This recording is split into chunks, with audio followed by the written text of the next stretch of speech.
এরে আমার মায়েরা, খালারা, ভাইয়েরা শুনে নেন। যখন কথাটা বলা, ফাতেমার চোখ দিয়ে ঝরঝর ঝরঝর করে পানি ঝরতে শুরু হয়েছে। ফাতেমার চোখ দিয়ে পানি ঝরতে শুরু হয়েছে। নবী বললেন, বেটি রে, কেঁদো না, কেঁদো না, কেঁদো না। মা, তোমার কি হয়েছে তুমি বলো তো। আমি তোমার আব্বু এসে গেছি, আমার সাথে তুমি দেখা করতে গিয়েছিলে। মা, কি তোমার দরকার রয়েছে মা, তুমি একটু বলে দাও। এইবারে ফাতেমা রাদিয়াল্লাহু তাআলা আনহা এরকম ভাবে নিজের হাতখানাকে আব্বাকে দেখেছেন। আব্বাকে দেখেন আমার হাতের দিকে, এই যে আমার হাত দেখেন, এই যে আমার হাত দেখেন। দয়ার রাসূল যখন নিজের মেয়ের হাত দেখলেন, সুবহানাল্লাহ, হাতে বড় বড় হয়ে ফোঁসা পড়ে গেছে। কত ফোঁসা গলে গেছে, কত ফোঁসা এখনো গলেনি, কত ফোঁসা পানি পানি হয়ে আছে। যেমন দেখবেন দাও চোপাতে গেলে হাতে ফোঁসা পড়ে যায়, কোদাল চোপাতে গেলে হাতে ফোঁসা পড়ে যায়, বাঁশ কাটতে গেলে হাতে ফোঁসা পড়ে যায়। আপনি অন্য অন্য এরকম হাতের দ্বারা তো কোনো কাজ করতে গেলে হাতে ফোঁসা পড়ে যায়। এবারে মা ফাতেমা রাদিয়াল্লাহু তাআলা আনহার হাতে এরকম ভাবে পানি পানি হয়ে ফোঁসা ফোঁসা হয়ে গেছে। আল্লাহ রাসূল সাল্লাল্লাহু আলাইহি সাল্লাম হাত যখন দেখলেন, বলছে, মা ফাতেমা, এই হাতে তোমার কি কারণে ফোঁসা পড়েছে রে মা? তোমার হাতে এত বড় বড় ফোঁসা কি কারণ হয়েছে বলে দাও। যখন কথাটা বলা, ফাতেমা বলছেন, আব্বু গো, এই যে ওটা হলো আমার স্বামী আলী, আমি তার বাড়িতে আছি স্ত্রী হয়ে। আব্বু, আমি তার বাড়িতে কাজ করছি, আমি হয়তো বাড়ি ঘর ঝাড়ু দিচ্ছি। কুয়া থেকে, ইন্দারা থেকে পানি তুলে তুলে তুলে তুলে রশ্মি টেনে টেনে, আব্বু গো, আমার হাতে ফোঁসা পড়ে গেছে। জাতা পিছে পিছে, আটা পিছে পিছে আমার হাতে ফোঁসা পড়ে গেছে। জাতা পিছে পিছে কিংবা পানি তুলতে তুলতে আমার হাতে ফোঁসা পড়ে গেছে। এই যুগেকার যদি বাপ হইতেন তো কি বলতেন জানেন? একবারে তখনই জামাইকে বলতো যে, তোমার যদি বিয়ে করার হিঞ্জার না হয়েছিল তো তুমি এই মেয়েটাকে কেন বাড়িতে রেখেছো? তালাক দিয়ে দাও। তোমার মতন বক্ষেল কাঞ্জস লোকের বাড়িতে আমি বেটিকে রাখবো না। খুব বলতাম না, বলতাম না।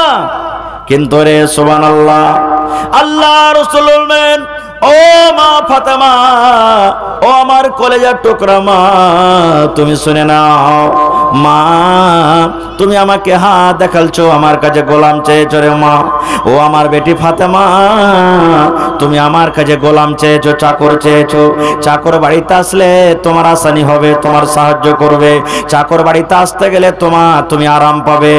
ও মা ফাতেমা, শুনে নাও, আমি গোলাম থেকে যদি একটা তোমাকে দামি জিনিস দিই, গোলাম থেকে তোমাকে একটা ভালো জিনিস দিই মারে, বলো ওই গোলামটা তুমি নিবে কি ওর থেকে দামি জিনিসটা নিবে? বুঝতে পারলেন না মনে হয়। উদাহরণ নিয়ে এলেন। আপনার বেটি আপনাকে হঠাৎ করে একদিন এসে বলছে, বাপু একটা ছাগল গালা দেও না জি বাবা। এবার আপনি আপনার বেটিকে বলছেন যে, আরে বেটি, ছাগল তুই না লিয়ে তুই একটা গরু গলা লে, যা, তোকে গরু দেবে একটা। তো আপনার বেটি ছাগল চেয়েছে, কিন্তু আপনি তাকে গরু দিবেন। তা আপনার বেটি কোনটা নিবে? ভালো জিনিসটা নিবে না ছাগলটা নিবে? কি নিবে জি ভাই? জোরে বলেন, কি নিবে? গরু নিবে।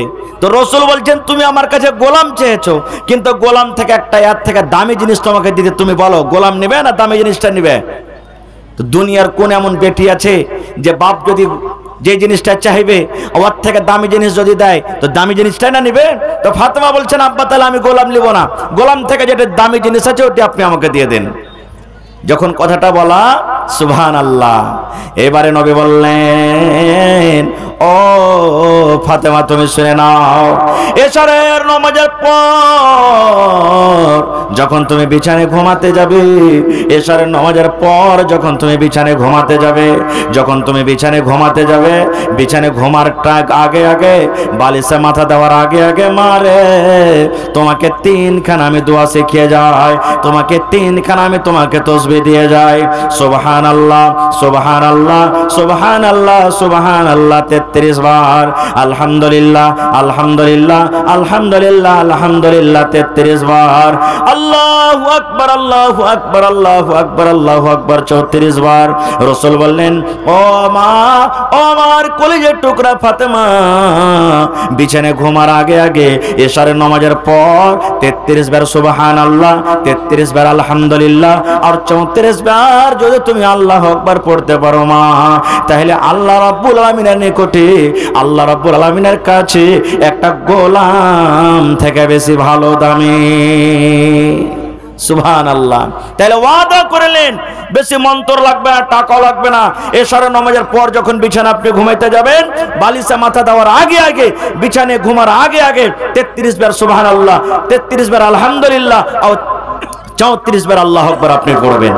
তা আমি কেন এই কথাটা বললাম জানেন? এই হাদিসটা কেন আপনাকে শোনালাম? এই জন্য শোনালাম, এই আমার মায়েরা খালারা বলবে যে মৌলানা বাড়িতে কামকাজ করার কারণে নামাজ পড়িতে পারি না।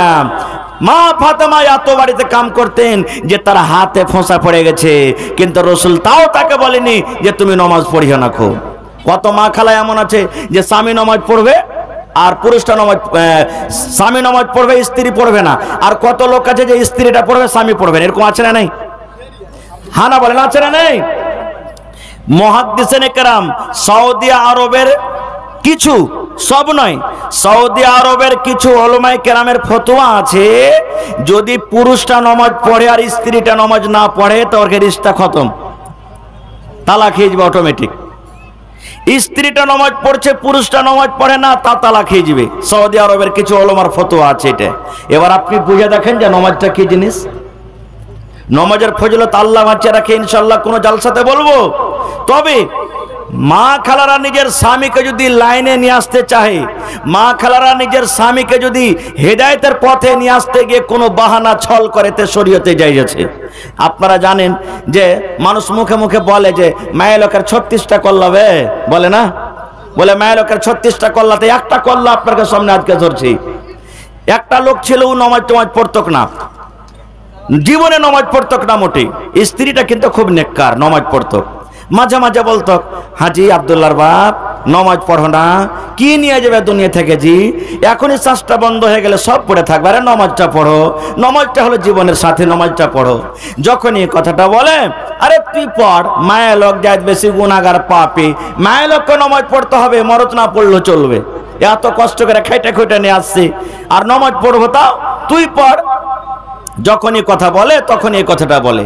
আর একদিন বলছে, হ্যাঁ আব্দুল্লাহর বাপ নামাজ পড়ো না, তখন কি বলছে জানেন? আরে তুই নামাজ পড়, কান্ড গোড়াতে ভ্যান ভ্যান ভ্যান ভ্যান করিস না তো, আমি আল্লাহকে বলে আল্লাহ আল্লাহ বলে 5 বার 10 বার করে দিনে ডাকছি, আমার আল্লাহ রাজি হয়ে যাবে। মেয়ে লোকটা তখন বলছেন যে থাম রে লিস্সি লাগা, তুই আমার কথা শুনিস না, তোকে একটা ফান দেখাবো। এবার একদিনকার ঘটনা, ওর স্বামীটা ওকে বলছে যে কাসবাতে 6টা ট্রেন আছে, আমি কাঠিয়ার যাব, তো তুমি তো ফজরের নামাজ 5টার সময়তে পড়ে নিচ্ছ, 4:30 5টাতে নামাজ পড়ে তুমি কিন্তু ঘুমায়ো না, আমার জন্য নাস্তা পানি করবে, আর যেমনি 5টা বাজবে আমাকে তুমি উঠিয়ে দিও, নাস্তা পানি করে আমি কাঠিয়ার চলে যাব। মেয়ে লোকটা বলছে স্ত্রীটা যে ঠিক আছে রে লিস্সি লাগা, এই তালে তাল তোকে আমি এখন মজা দেখাচ্ছি। মেয়ে লোকটা নামাজ টামাজ পড়ে ওর স্বামীর জন্য নাস্তা না বানিয়ে ওকে না উঠি আবার ঘুমিয়ে গেছে। ঘুমিয়ে গেছে। বাবু সাহেব তো বলেছে যে 5টাতে উঠায়, যা 7টা বেলাতে উঠে অভ্যাস আছে। এমন টাইমে উঠছে, দেখছে ঘড়িতে 7টা বেজে গেছে, সূর্য উঠে গেছে। ওর স্ত্রীকে দেখছে বিছানে শুতে আছে, ওকে তখন বলছে, এ হালেবার মা উঠ, আরে উঠ না, 7টা বেজে গেল, তোকে বলেছি 6টার সময় তো আমাকে নাস্তা করে দিবি, আর তুই এখন পর্যন্ত তুই শুতে আছিস, ঘুমিয়ে আছিস। যখন কথাটা বলা, এবার তার স্ত্রী কি বলছেন জানেন? দেখেন কল্লা দেখাচ্ছে, স্বামী গো ও আমার আদরের স্বামী, বয়ান ধরে একবারে ওকে সুন্দর করে কলিজা ঠান্ডা করে স্বামী ধরে ডাকছে। ওকে তখন বলছে, স্বামী স্বামী বললে হবে না রে, বেলা 7টা হয়ে গেল, তাড়াতাড়ি করে উঠ, আমাকে কাঠিয়ার কাজে যেতে হবে। আবার স্ত্রীটা বলছে, কোনো কথা নয়, স্বামী গো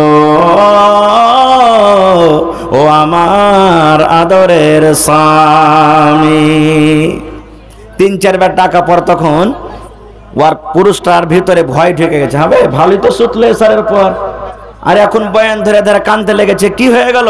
না কিছু হয়েছে, এরকম তো জীবনে করেনি। তখন ওর চাচা ছিল একটা করিবাজ, 1 পা 2 পা করে হাঁটতে হাঁটতে চাচার কাছে চলে গেছে। বলছে, চাচা কি হয়েছে রে?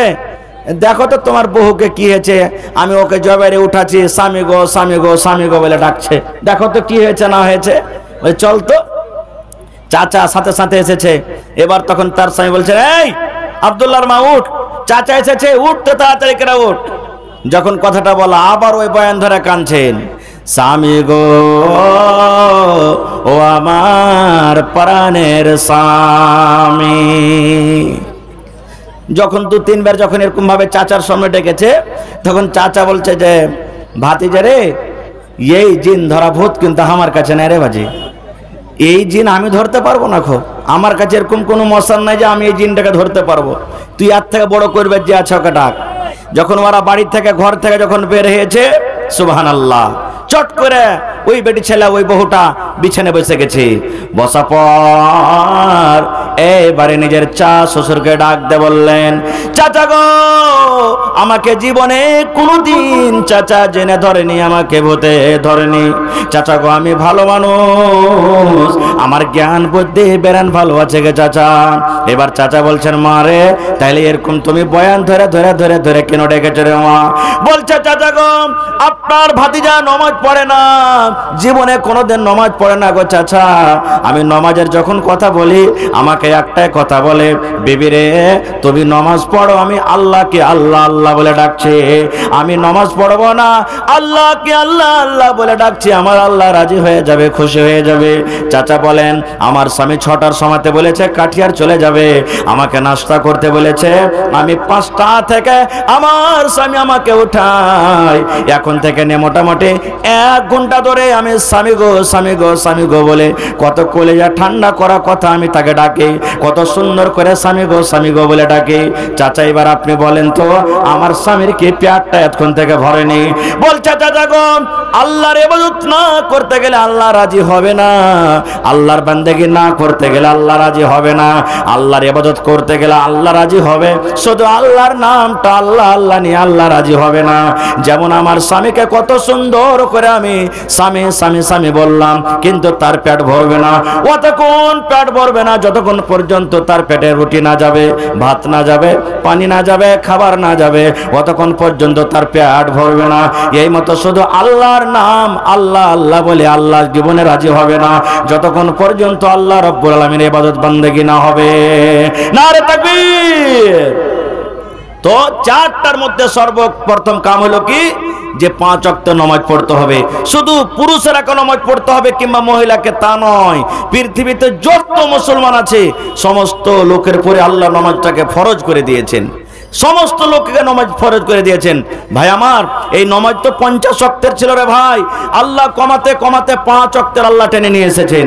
যখন 5 ওয়াক্ত নামাজ হয়ে গেল, নবীজি আফসোস করে বলছেন, আল্লাহ যদি আমি মুসার কথা না শুনে আল্লাহ তোমার দরবারে না যেতাম, আমি আমার উম্মতের জন্য 50 ওয়াক্তের নামাজ নিয়ে যেতাম, আমার নামাজের আমার উম্মতের নেকির কোনো অভাব হতো না। এবারে আল্লাহ তাআলা কি এলান করে দিলেন জানেন? কি খুশখবরি দিয়ে দিলেন রে সুবহানাল্লাহ। আল্লাহ তাবারাক ওয়া তাআলা এবারে নবীকে ডাক দিয়ে বলছেন, ও আমার নবী, ও আমার হাবিব, আপনি চিন্তা করিয়েন না, আপনি হোশ হারায়েন না, নিরাশ হয়ে যায়েন না, মন ভেঙে দিয়েন না গো নবীজি। আমি আল্লাহ রাব্বুল আলামিন আপনার উম্মতের উপরে 50 ওয়াক্তের নামাজ ফরজ করেছিলাম, কিন্তু কমাতে কমাতে কমাতে আমি 45 ওয়াক্তের নামাজ কমিয়ে দিয়েছি, 5 ওয়াক্তের মাত্র আমি নামাজটাকে রেখেছি। আল্লাহ বলেন, নবী গো আমি নামাজ কমিয়ে দিয়েছি, কিন্তু নামাজ পড়ে যেটা নেকি হয় আমি আল্লাহ কমাইনি। নবী গো জান জান আপনি আপনার উম্মতকে এলান করে দেন, যদি আপনার উম্মত 5 ওয়াক্তের নামাজ আদায় করে, 5 ওয়াক্তের নামাজ পড়ে, আমি আল্লাহ রাব্বুল আমিন এত দয়াবান, আমি 50 ওয়াক্তের নামাজ পড়ে জানি কি হয়, আমি 5 ওয়াক্তের নামাজ আমি দান করলাম। যাও যাও আপনার উম্মত যদি কোনো মানুষ এক টাইমের নামাজ আদায় করে, আমি আল্লাহ 10 ওয়াক্তের নামাজ পড়ে জানি কি হয় দান করব। আপনার উম্মত যদি 2 ওয়াক্তের নামাজ আদায় করে, 20 ওয়াক্তের নামাজ পড়ে জানি কি হয়, আমি আল্লাহ তাকে দান করব। আপনার উম্মত যদি 5 ওয়াক্তের নামাজ আদায় করে, আমি আল্লাহ রাব্বুল আমিন 50 ওয়াক্তের নামাজ পড়ে জানি কি হয়, আমি 5 ওয়াক্তের নামাজ আমি আল্লাহ তাকে নেকি দান করলাম। নারে তাকবীর, সুবহানাল্লাহ, মাশাআল্লাহ। আর একটা হাদিসের কথা আমি বলে দিই, তারপরে ইনশাআল্লাহ নিজের আমি লাইনটাকে একটু কেটে দেব। আমার মায়েরা খালারা কথাতে কথাতে স্বামীর নাশুকরি করে থাকে, কথাতে কথাতে। মায়েরা খালারা, স্বামী হলো আপনার জন্য একটা খুব বড় নিয়ামত, আর স্ত্রী হলো স্বামীর জন্য একটা খুব বড় নিয়ামত। আল্লাহ বাচ্চা রাখে ইনশাল্লাহ উদাহরণ দিয়ে দিয়ে আপনাকে কোন জালসাতে বোঝাবো।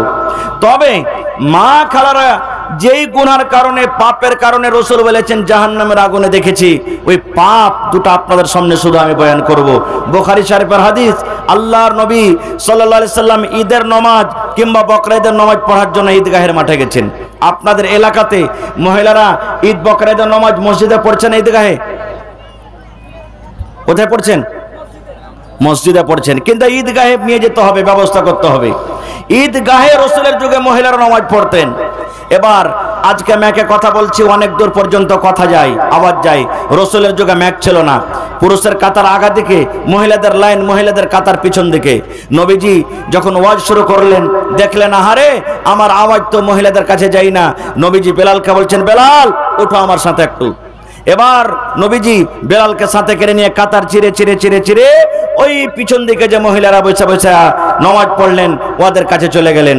যাওয়ার পর স্পেশাল ঈদের ময়দানে ঈদ বকরা ঈদের নামাজ পড়তে গিয়ে রাসূল মহিলাদেরকে ওয়াজ শুরু করে দিলেন, ইয়া মাশারান নিসাই তাসাদ্দাকনা ফাইন্নী উরিতুকুন্না আকসারা আহলিন নার। আয় আমার মায়েরা খালারা শুনেন, দয়ার নবী ওয়াজ শুরু করে দিলেন, ইয়া মাশারান নিসা, এ মহিলার দলেরা তোমরা দান করো, সাদকা করো। কেননা আমি নবী, আল্লাহ রাব্বুল আলামিন যেদিন আমি মেরাজে গিয়েছিলাম, আল্লাহ তাবারাক ওয়া তাআলা আমাকে বললেন, নবী গো আমি আপনার উম্মতের জন্য জান্নাত তৈরি করেছি, যান একটু জান্নাত দেখেছেন। আমি জান্নাত ঘুরে ঘুরে দেখলাম। তারপর আল্লাহ তাবারাক ওয়া তাআলা আমাকে আদেশ করলেন, ও আমার নবী আপনার পাপী গুনাহগার উম্মতের জন্য আমি আল্লাহ জাহান্নাম তৈরি করেছি, যান যান একটু জাহান্নাম দেখেছেন। এবার রাসূল বললেন, আমি জাহান্নাম দেখতে চলে গেলাম। ওরে সুবহানাল্লাহ, জাহান্নামে যেমনই আমি নজর করলাম, ওই জাহান্নামের ভিতরে শুধু মহিলার দলেরা জাহান্নামে হাউমাউ করে চিৎকার করছে। ওই জাহান্নামে পড়ে পড়ে মহিলারা কাঁদছে, যত নারীরা জাহান্নামে কাঁদছে, হাউমাউ করে কাঁদছে, আল্লাহ বাঁচাও, মা মরে গেলাম, মা মরে গেলাম, আল্লাহর কষ্ট সহ্য হয় না, আল্লাহ বাঁচাও, আল্লাহ বাঁচাও, আল্লাহ বাঁচাও। আর জাহান্নামের আগুন সহ্য হয় না। রাসূল বললেন, মহিলা তোমরা দান যদি করো, আল্লাহ রাব্বুল আলামিন তোমাদেরকে জাহান্নামের আগুন থেকে বাঁচিয়ে নেবে। যখন রাসূল বললেন, মহিলা তোমাদেরকে দুটা গুনার কারণে আমি জাহান্নামের আগুন দেখলাম, একজন মহিলা তার হ্যাঁ বলছেন, ওয়াবে মায়া রাসূলুল্লাহ, আল্লাহ রাসূল গো একটুখানি আপনি দয়া করে বলে দেন তো। আপনি বললেন মহিলাকে আমি জাহান্নামের আগুনে দেখলাম। নবী গো মহিলারা কোন এমন পাপ করে, নারীরা কোন এমন গুনাহ করে, কোন পাপের কারণে, কোন গুনার কারণে আপনি জাহান্নামের আগুনে দেখলেন? নবী গো একটু দয়া করে বলেন মহিলারা কোন জীবনে এমন পাপ করে, কোন জীবনে গুনাহ আছে, সেই গুনার উপরে আল্লাহ নারাজ হয়ে তাদেরকে জাহান্নামের আগুনে দেয়। নবী গো একটু দয়া করে বলেন গুনাহগুলো কি? আল্লাহ রাসূল বলেন, মহিলারে মাত্র তোমরা জীবনে দুটা করে গুনাহ বেশি করে থাকো। এক নম্বর গুনাহ হলো তুকসুরুন্নাল্লাহ আনা, মা খালারা বেশি বেশি করে লান তান করে। আর দুই নম্বর গুনাহ নবী বলেছেন ওয়া তাকফুরনাল আশির, নিজের স্বামীর মালের তারা নাশকরি করে। এক নম্বরে লানতান, দুই নম্বরে নিজের স্বামীর মালের নাশকরি। এই দুটা গুনার কারণে রাসূল বলেছেন আমি তোমাদেরকে জাহান্নামের আগুনে দেখেছি। গুনাহ দুটা কি? লানতান কাকে বলে? নাশকরি কিভাবে করে? আল্লাহ বাচ্চা রাখে, ইনশাআল্লাহ এই বিষয়ে কোনোদিন কথা বলবো। তবে রাসূল বললেন যে দান করো, কারণ তোমাদেরকে জাহান্নামের আগুনে পুড়তে দেখেছি। তোমরা যদি দান করো, তোমাদের দ্বারাতে যে দুটা করে ভুল হয়ে যায়, আল্লাহ তাবারাক ওয়া তাআলা দানের বিনিময়ে তোমাদেরকে জাহান্নামের আগুন থেকে বাঁচিয়ে নেবেন। আজকে জালসা, মাদ্রাসার জালসা, মায়েরা খালারা জালসা শুনতে এনেছে, টাকা নিয়ে এসেছেন, কিন্তু কিয়ামত ঈদগাহের মাঠে লোকেরা নামাজ পড়তে যায়, তো কে টাকা নিয়ে যাচ্ছি ভাই? 10 টাকা 20 টাকা 50 টাকা পকেটে থাকে, আরে নামাজ পড়তে যাচ্ছে, টাকা কি করব? মানুষ বাড়িতে রেখে যায়। কিন্তু রাসূল বললেন দান করো। ওরে সুবহানাল্লাহ, এ আমার মায়েরা খালারা শুনেন, হযরত বেলাল বললেন আমি তলিয়া বিছিয়ে দিলাম, আমি গামছা বিছিয়ে দিলাম, আমি রুমাল বিছিয়ে দিলাম, ও ঈদগাহের ময়দানে সুবহানাল্লাহ। এবার মায়েরা খালারা নিজের দান শুরু করে দিলেন। কে টাকা দিয়ে দিলেন, কে দিনার দিয়ে দিলেন, কে দিরহাম দিয়ে দিলেন। এবার হযরত বেলাল বলেন, কে গলা থেকে হার খুলে দান করে দিলেন, কে নাক থেকে নাক মাঝে দিয়ে দিলেন, কে পা থেকে পায়াল দিয়ে দিলেন, কে হাত থেকে বালা দিয়ে দিলেন, কে লোক থেকে আংটি দিয়ে দিলেন। আল্লাহ রাসূল বলেছেন, যার কাছে যা গয়না ঘটেছিল খুলে খুলে খুলে খুলে খুলে সব আল্লাহর নবীর সামনে তারা হাজির করে দিলেন। महिला पिंडाल में आवाज नहीं जा रही है, आवाज देखिए, जल्दी चेक कीजिए। बाजार अवस्था खूब खराब मौलाना उनकी हो रही है ये। देखो ऑपरेटर, आप इसको ध्यान दें, महिला पिंडाल में बिल्कुल आवाज नहीं है। अगर वहां तक आवाज नहीं पहुंचेगी तो फिर ये हमारा प्रोग्राम नाकाम होगा। इसलिए बाजा का साथ देना बहुत ही जरूरी है, इसलिए आप वहां ध्यान दें। और इस मदरसे के जो बड़े बड़े तलबा हैं वो लोग स्टेज पर आए, आपके सदर साहब इंतजार कर रहे हैं, कुछ काम है। और आप लोग बिल्कुल शांति से सुने, बैठे रहे, इस तरह ही इसी तरह से बैठे रहे। बिल्कुल आखिर में आप चतुर्वेदी साहब को भी सुनेंगे, इसलिए आप बिल्कुल। और एक खास मुकर्रिर इमामुल हक साहब जो झारखंड से आए हुए हैं, जिनका नाम नहीं था, लेकिन बाद में यहाँ के नौजवान कमेटी ने उनसे राब्ता करके, चूंकि बहुत ही निराला अंदाज में तकरीर करते हैं जिसे हर कोई सुनना पसंद करेंगे, उनको सुने बगैर आप अगर जाते हैं तो फिर बाद में पछतावा होगा। पहली बार इस इलाके में आ रहे हैं मौलाना इमामुल हक साहब, इसलिए आप उन्हें सुनेंगे जरूर। तो हमार भाईरा मायरा खेलना के बोलो, शेख साहब अभी चंदा करेंगे और उसके बाद चंद ही मिनटों में फिर आगे का प्रोग्राम भी इंशाअल्लाह आपको सुनाया जाएगा। তো ওয়াজ আপনারা শুনলেন, আলহামদুলিল্লাহ। বসে বসে আমার পর আবার ওয়াজ হবে, এই বিষয় নিয়ে আবার কোনোদিন আলোচনা করব। তবে আমি আমার মা, খালা, দাদি, নানি, যত জালসার পিন্ডালের তলাতে আমার ভাইয়েরা নানারা আছেন, আল্লাহর ওয়াস্তে এই মাদ্রাসার জন্য, আপনারা এই কোরআনের জন্য একটু আপনারা এগিয়ে আসেন। আর 500, 1000, 2000, 1000, 10, 20, 100, 200 যে যা পারবেন আপনারা 10 থেকে 15 মিনিটের মধ্যে নিজের নিজের নিজের নিজের দানটাকে আপনারা দিয়ে ছেড়ে দেন। আসেন। আর এই জানে, বেটি ছেলেটা জানে যে আমার স্বামী কি জিনিস, স্বামীর সাথে আমাকে কিভাবে চলতে হবে। ছেলেটাও জানে না যে আমার স্ত্রী কি জিনিস, স্ত্রীটা কোন একটা নিয়ামত, স্ত্রীকে বাড়িতে নিয়ে যাবো তো কিভাবে তার সাথে আমাকে সংসারটা কাটতে হবে। আল্লাহু সামাদ জানে না, যার কারণে শেরশাবাদিতে বেশিরভাগ তালাকের কাজটা হয়। হয় কি হয় না? হানা বলেন, শেরশাবাদের মতন তালাক অন্য কোনো জাতিতে না হয় না মনে হয়। আর দেখবেন মহিলা আদালতে, মহিলা কোর্টে 100টা কেস যদি জমা আছে, 100টা কেসের মধ্যে 80টা কেস শেরশাবাদের আছে, আর 80টার মধ্যে ৭৭টা কেস শুধু ছেলে এবং মেয়েদের কেস আছে। কেন? কারণ একটাই, যে আমাদের মধ্যে শিক্ষা নাই, আমাদের মধ্যে জ্ঞান নাই, আমাদের মধ্যে তালিম নাই। আর এই যে কেস মোকদ্দমা হওয়ার একটা এক কারণ, যে আমরা ছোটতে নিজের ছেলে এবং মেয়ের বিবাহ দিয়ে দিছি।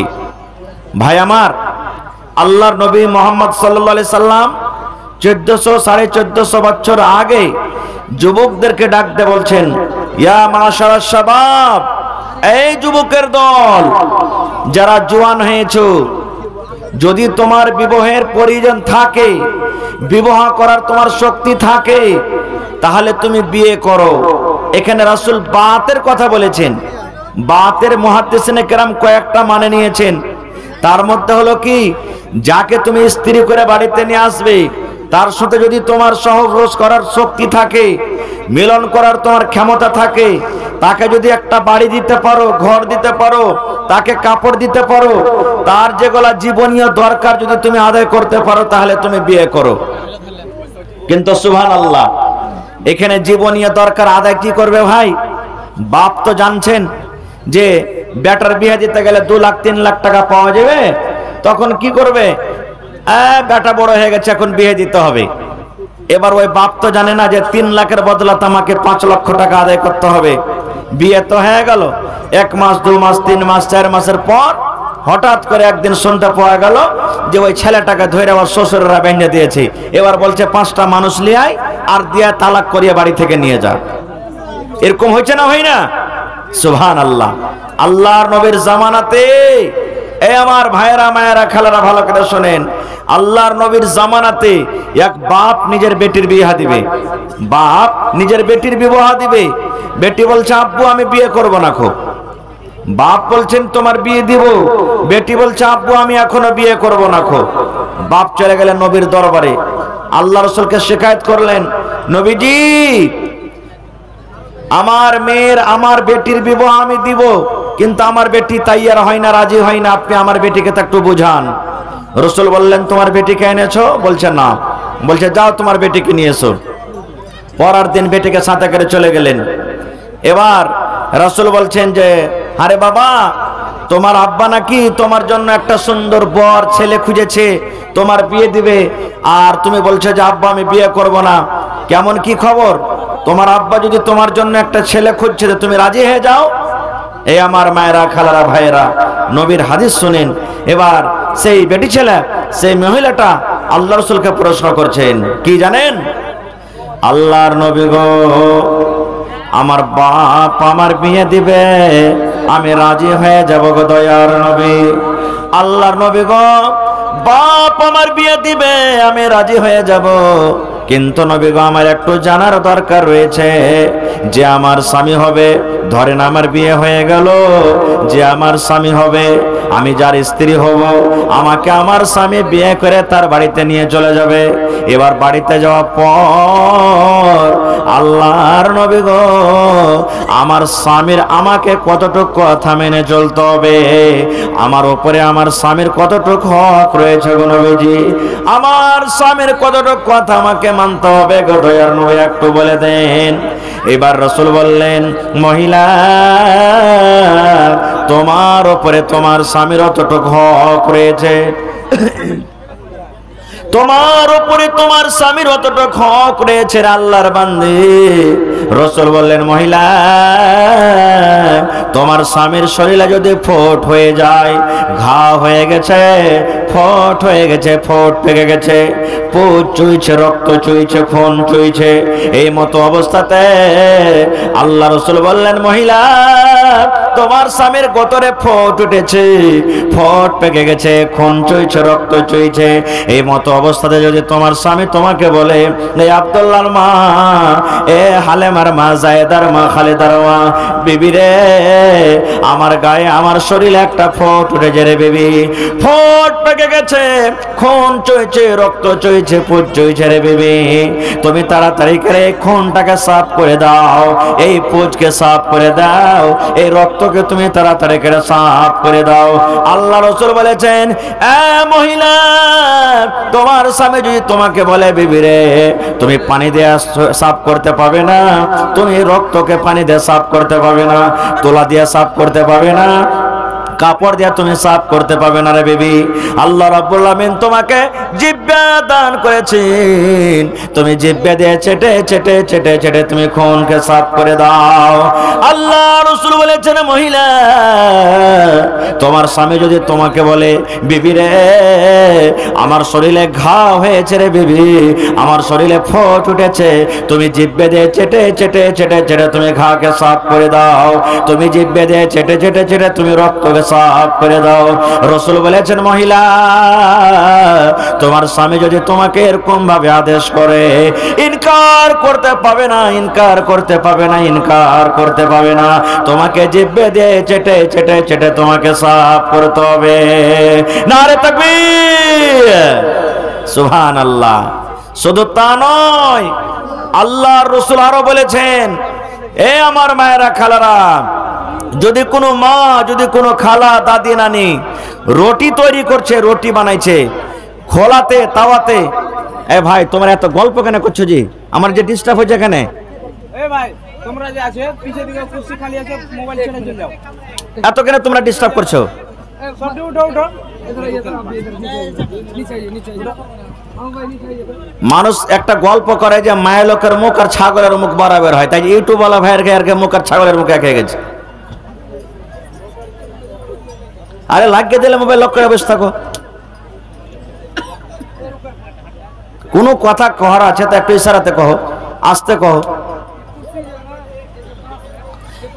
আল্লাহ রাসূল সাল্লাল্লাহু আলাইহি সাল্লাম বলেছেন, যদি মহিলাদের ব্যাপারে রাসূল বলেছেন, এ মহিলা তুমি বাড়িতে আছো, তোমার স্বামী মাঠ থেকে ঘাট থেকে কাম কাজ করে তোমার স্বামী বাড়িতে ঢুকছে, তোমার স্বামী বাড়িতে আসছে, গরমের টাইম ঠান্ডার টাইম যে কোনো সময় হোক, যে কোনো টাইম হোক, তোমার স্বামী যদি তোমাকে এসে বলে, বিবি রে এক গ্লাস তুমি পানি দিয়ে দাও, বিবি আমাকে পিপাসা লেগেছে এক গ্লাস পানি তুমি দেবে দাও, বিবি আমাকে ক্ষুধা লেগেছে আমাকে তুমি খাবার দাও। কিন্তু সুবহানাল্লাহ, মা খালারা যদি কোনো অন্য কাজে ব্যস্ত থাকে চট করে বলে দিবেন, একটু তুমি দেখতে পাও না যে আমি কাজ করছি, পানিটা তুমি নিয়ে খেতে পারবে না কো? আমাকে তুমি দেখতে পাও না যে আমি রুটি বানাচ্ছি, তুমি একটু নিয়ে খেতে পারবে না কো? এরকম ভাবে উঁচা আওয়াজে কথা বলবে।